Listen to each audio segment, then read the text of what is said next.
Welcome to Plutus IAS, and today we are covering SNi mechanism.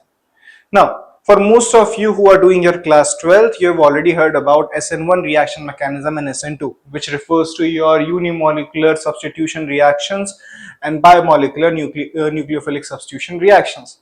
Now, SNi is an exception to it. It does not follow either SN1 or SN2, but the thing is, SNi reaction exhibit similar properties to exhibit similar properties to SN1 reaction. For example, so whichever the characteristics of SN1 reaction that we already know, your SNi reaction also gives us similar result. But why we are not calling SNi as SN1? What is the difference between them? Well, the first thing, SNi reaction do not involve carbocation. Do not involve carbocation. But this statement is in itself is incomplete. The thing is that SNi reaction do involve carbocation, but not in the first step. Not in the first step. There do exist some steps in which carbocation exists, but in SN1 reaction the carbocation occurs in the very first step of the reaction, while in SNi it occurs close to the end of the reaction. Although there are not many reactions that are known to us that follow SNi mechanism. So the only probable example we have is your Darzon's process.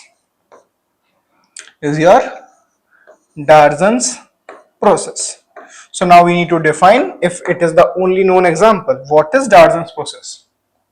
So Darzon's process is actually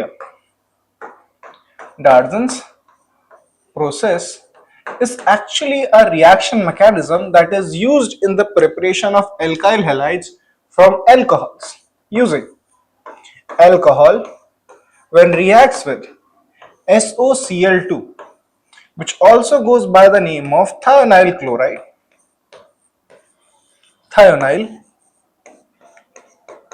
chloride, and produces alkyl halide SO2, which is a gas that escapes out, and another gas HCl, which also escapes out.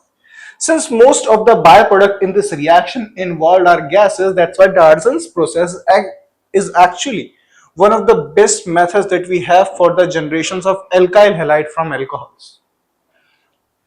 Because since these products are lost to the surroundings simply by opening the container or the vessel, we get a pure alkyl halide with no other byproducts or any side reactions. So now let's try to explain the reaction mechanism that it follows. And this mechanism will also explain what is actually SNi mechanism. So first thing, if you have alcohol here, ROH, will have S double bond O Cl. Here, chlorine being a good leaving group, oxygen being highly electronegative, pull the electron density from the hydrogen, Cl gets removed and it attacks the electrophilic sulfur which exists in +6 oxidation states, and it forms ROS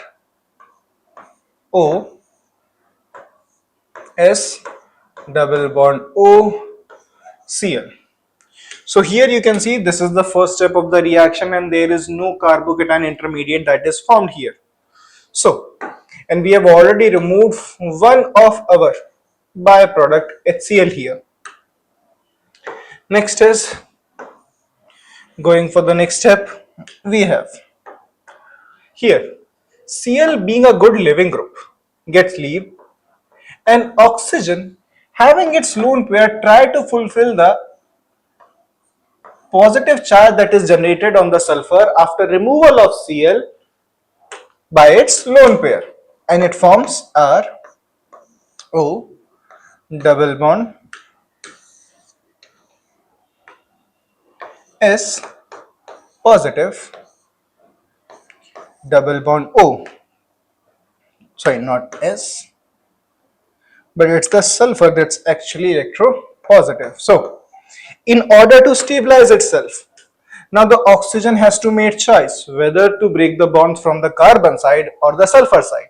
Since sulfur side it is already having a double bond, what it does is it pulls the electron density from the alkyl group and removing SO2 as the gas. And this is the very first time after 3 steps when you finally are getting your carbocation.